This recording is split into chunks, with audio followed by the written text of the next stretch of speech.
Sebelumnya kawasan di aliran Sungai Sekanak Palembang kumuh dan penuh sampah. Namun saat ini kondisinya berbeda.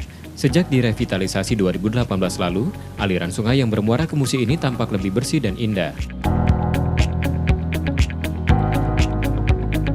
Sungai yang biasa dipenuhi sampah, kini diganti dengan pemandangan cat warna-warni.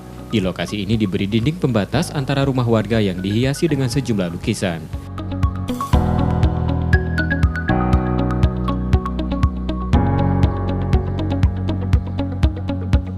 Di tepi aliran sungai diberi ponton dan jembatan untuk melihat dari atas keindahan sungai tersebut.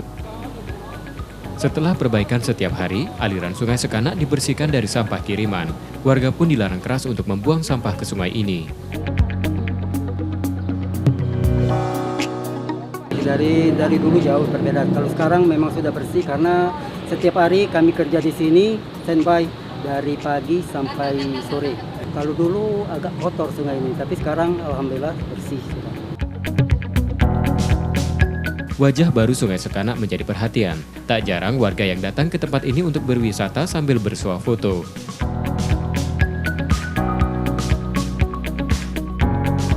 Harapannya Sungai Sekanak dapat terus terjaga kebersihannya, terlebih kawasan ini berada di pusat kota Palembang.